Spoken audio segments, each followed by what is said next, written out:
Hello guys. स्वागत है आपका हमारे YouTube channel the incubator academy में। मैं विकास हाजिर हूँ आपको मैथमेटिक्स की दुनिया से रूबरू कराने के लिए।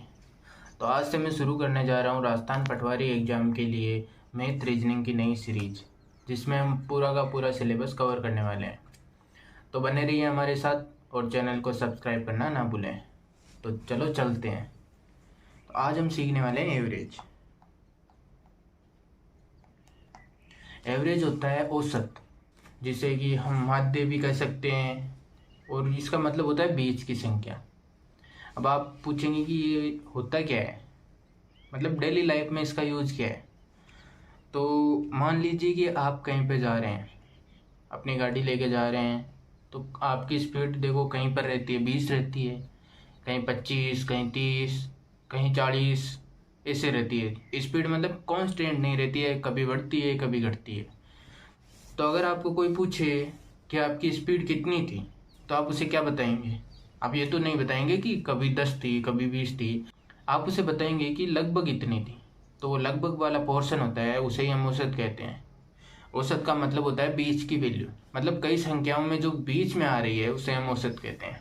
तो देखिए, औसत औसत होता है राशियों का योग बटे राशियों की संख्या।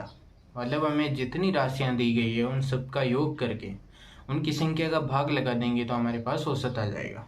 तो कैसे आएगा, चलो देखते हैं। तो हमारे पास संख्याएं हैं, 1 है, 2, 3, 4, अब 5। अब मैं आपसे अगर पूछूंगी इनका औसत बताइए, तो इनका औसत बताएंगे। पहले क्या करेंगे, इनका योग कर लेंगे। 5 और 4 9, 9 और 3 12, 12 13 14 और 15, इनका योग आया 15। अब इनमें जितनी संख्या है उनका भाग लगाएंगे। संख्या हमारे पास कितनी है, 5 संख्या है, तो उनका भाग लगा दें 5। आंसर आ जाएगा हमारे पास 3। ये 3 क्या है, ये 3 है एवरेज, मतलब औसत है। अब देखो इन पांचों के बीच में जो आ रही है वो आ रही है 3, और हमारा औसत भी आ गया 3। तो इसका मतलब जो बीच की वैल्यू होती है वही औसत होती है। तो चलो अगला क्वेश्चन करते हैं। 10, 20, 30, 40, 50।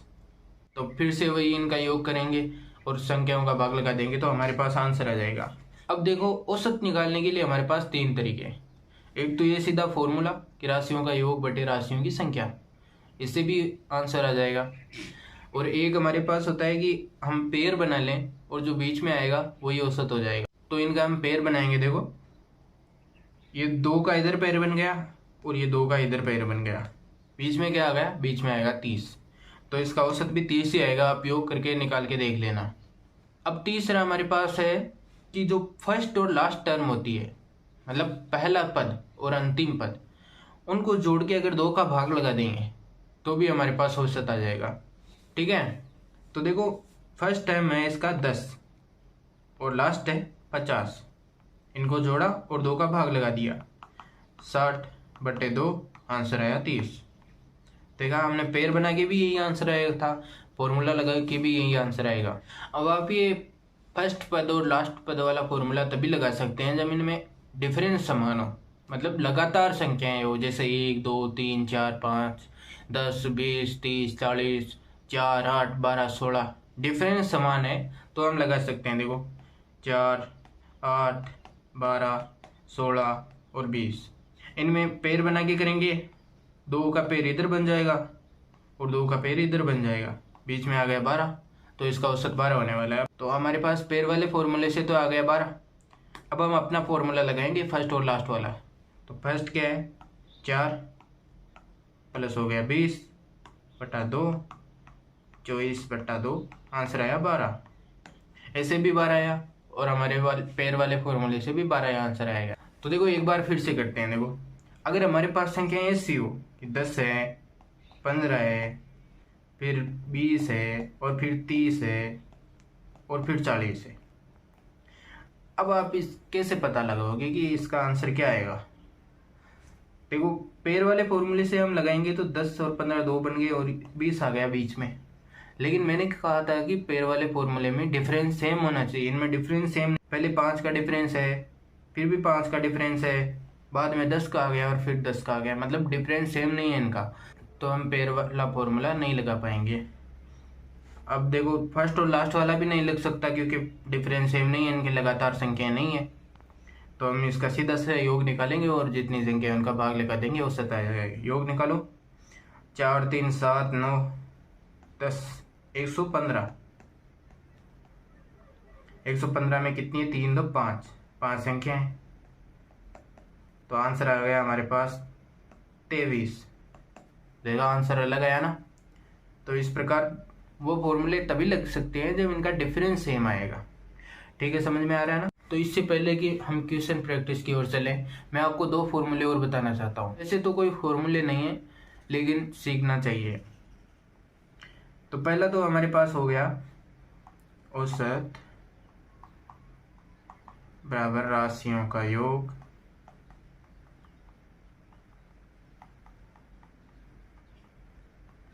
बटे राशियों की संख्या।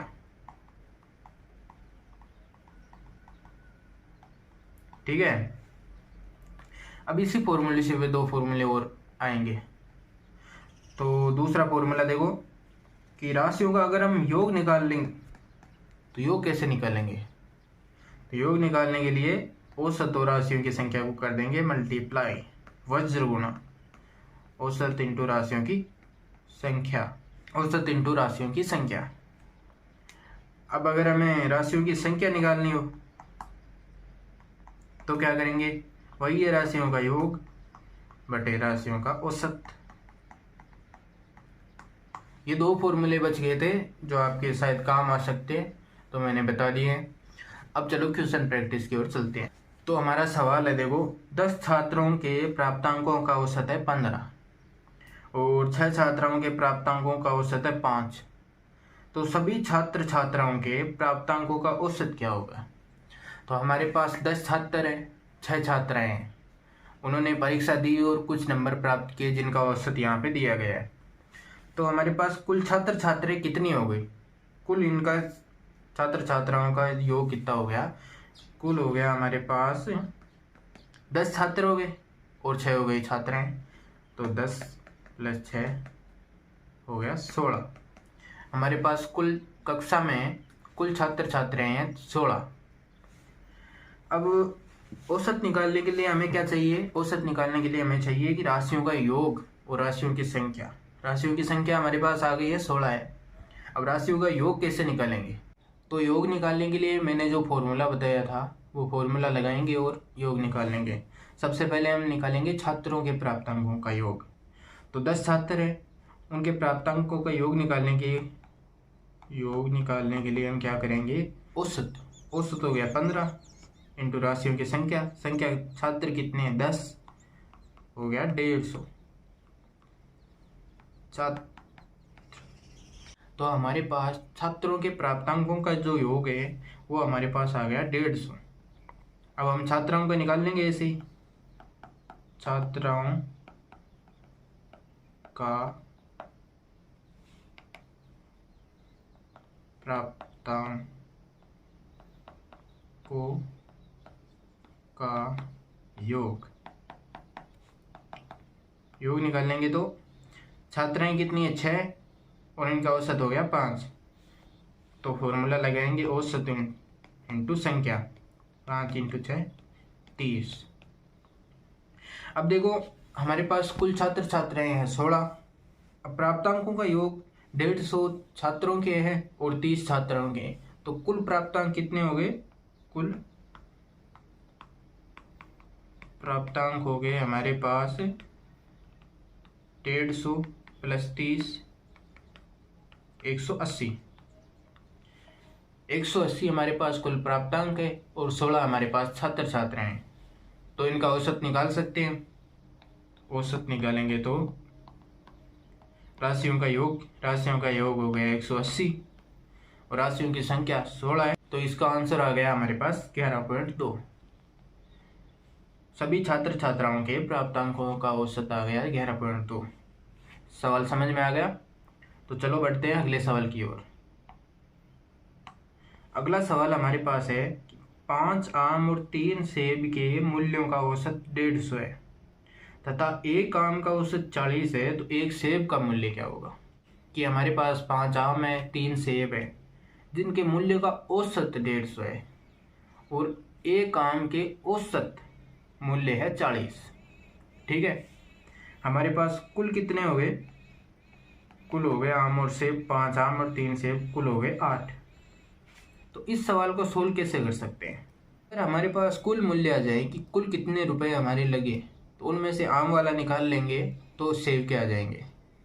तो इसके लिए क्या करेंगे? कुल के लिए हमारे पास सूत्र है योग, योग वाला सूत्र है। औसत कितना है? 150। और राशियों की संख्या हमारे पास 8 है, 5 आम और 3 सेब, सबको मिलाकर औसत 150 रुपये है। तो 8 हो गए, तो योग आ जाएगा 1200 रुपये। 5 आम और 3 सेबों के कुल मूल्यों का योग हमारे पास 1200 है। अब हम आम का कुल मूल्य निकालेंगे कि आम के कितने लगे। एक आम का औसत हो गया 40, एक आम का 40 है, तो हमारे पास कुल आम कितने हो गए? 5। 5 आमों के मूल्यों का योग, 5 आमों के मूल्यों का योग हो गया, एक का 40 तो 5 का 200 रुपये। ठीक है, तो अब हमारे पास आम और सेबों का कुल मूल्य है कि 1200 रुपये लगे और 5 आमों का मूल्य है कि 200 रुपये 5 आमों के लगे। तो अगर हम बचे हुए 3 सेबों का मूल्य निकालें, 3 सेब के मूल्य, तो क्या करेंगे? कुल में से आम वाले निकाल देंगे तो हमारे पास सेब के आ जाएंगे। तो कुल है 1200 माइनस 200, तो सेब के आ गए हमारे पास 1000 रुपये। 3 सेब के 1000 रुपये। हमसे क्वेश्चन में पूछा गया कि एक सेब का मूल्य क्या हो गया, तो एक सेब का मूल्य हो जाएगा, एक सेब का 1000 बटा 3, तो एक सेब का मूल्य हमारे पास निकल कर आ रहा है 333.3 रुपये। यह आंसर हमारे पास आ चुका है। तो अब हम बात करने वाले एवरेज ऑफ नंबर्स। नंबर्स का औसत कैसे निकालते हैं, आज हम बात करेंगे। हमारे पास 2 नंबर है, प्राकृत संख्या जो स्टार्ट होती है 1 से, 1 2 3 अनंत तक चलती है, और एक होती है पूर्ण संख्याएं, वो 0 से स्टार्ट होती है, 0 1 2 3 से लेकर अनंत तक। प्राकृत संख्याएं वे संख्याएं होती है जो 1 से लेकर अनंत तक चलती है, और पूर्ण संख्याएं 0 से चलती है। अगर अब मैं आपसे पूछूं 1 से लेकर 10 तक की प्राकृत संख्याओं का औसत बताइए, तो 1 से लेकर 10 तक की प्राकृत संख्याओं का औसत हो जाएगा। ध्यान से सुनिए, हम बात कर रहे हैं प्राकृत संख्याएं, पूर्ण संख्याओं की हम बाद में बात करेंगे, पहले प्राकृत संख्याएं। 1 से लेकर 10 तक की प्राकृत संख्याओं का औसत, तो 1 से लेकर 10 तक में आता है 1 2 3 4 5 6 7 8 9 और 10। तो इनका तो सीधा सा हो जाएगा कि फर्स्ट और लास्ट को जोड़ के 2 का भाग लगा देंगे, 11/2 मतलब 5.5। कैसे किया? 10 लास्ट पद है और 1 पहला पद है, तो दोनों को जोड़ा 11/2 5.5। यह फॉर्मूला हम पहले सीख चुके हैं। अब अगर मैं पूछूं कि 1 से लेकर 20 तक की प्राकृत संख्याओं का औसत निकालिए, तो कैसे निकालेंगे? इसका पहला पद हो गया 1 और आखिरी पद है 20, तो दोनों को जोड़ा 21/2 10.5। ठीक है, ऐसे ही 1 से लेकर 100 तक की पूछूं तो बता दोगे, 1 से लेकर 1000 तक की पूछूं तो भी आ जाएगा। ठीक है, तो अब हम 1 से लेकर 100 तक की, 1 से लेकर 1000 तक की ये संख्याओं का प्राकृत संख्याओं का औसत तो हम निकाल लेंगे। अब अगर हमारे पास ये सवाल आ जाए कि 50 से लेकर 100 तक की निकालो, तो भी आप निकाल सकते हो। देखो 50 से लेकर 100 तक की प्राकृत संख्याओं का औसत, प्रथम पद हमारे पास 50 है, अंतिम पद हमारे पास 100 है, इनको जोड़ेंगे 150/2, आ गया आंसर। ठीक है, लेकिन हमारे पास अगर ये सवाल आ जाएगा कि 1 से लेकर 100 तक की सम संख्याओं का औसत निकालो, तो इनका औसत हम कैसे निकालेंगे? तो इनका औसत के लिए देखो, पहले हम शुरू करेंगे 1 से लेकर 10 तक की। 1 से लेकर 10 तक में सम संख्याओं का औसत निकालो। सम संख्याएं कौन कौन सी हो गई 1 से लेकर 10 तक में? 2 हो गया, 4, 6, 8 और 10। ये 5 ही सम संख्याएं आती है 1 से लेकर 10 तक। तो इनका औसत निकालने के लिए फर्स्ट पद है 2, लास्ट है 10, 2 + 10 बटा 2, 12/2 आ गया 6। देखो बीच में भी 6 आ रहा है, आंसर भी हमारे पास 6 है। अब अगर आपसे कोई पूछे कि 1 से लेकर 100 तक की सम संख्याओं का औसत निकालो, तो 1 से लेकर 100 तक की सम संख्याओं में स्टार्ट कहाँ से होती है सम संख्याएं?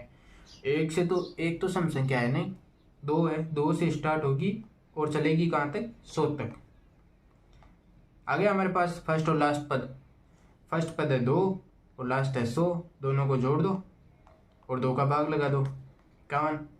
अब देखो इनमें एक और ट्रिक लगती है कि 1 से लेकर 100 तक में मान लीजिए कि n हमारे पास संख्याएं हैं, तो उनमें आधी तो हो गई सम संख्याएं और आधी होगी विषम संख्याएं, बराबर बराबर अनुपात में होगी, आधी आधी। 1 से लेकर 100 तक की संख्याओं में 50 तो होगी सम और 50 ही हो जाएगी विषम। तो हम सम संख्याओं का औसत निकालेंगे तो उनमें 1 जोड़ देंगे, मतलब 50 संख्याएं हमारे पास, उनमें 1 जोड़ेंगे 51, तो 51 हमारे पास औसत आ गया। ठीक है। इसी प्रकार हमने पहला सवाल किया था कि 1 से लेकर 10 तक कितनी सम संख्याएं हो गई? 5, उनमें 1 जोड़ दिया, आ गया 6। ठीक है। इसी प्रकार अगर कोई आपसे पूछे कि 10 से लेकर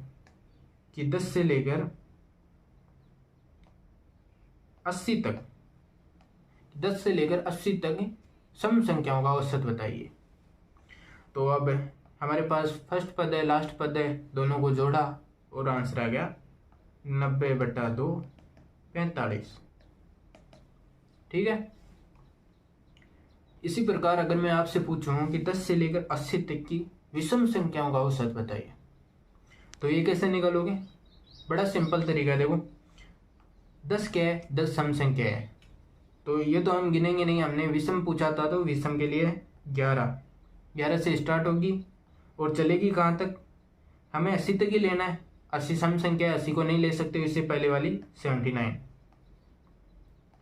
11 से स्टार्ट हुई, 79 तक चली, बस फर्स्ट पद आ गया, लास्ट पद आ गया, दोनों को जोड़ दिया और 2 का भाग लगा दिया, 11 + 79/2 हो जाएगा। ठीक है।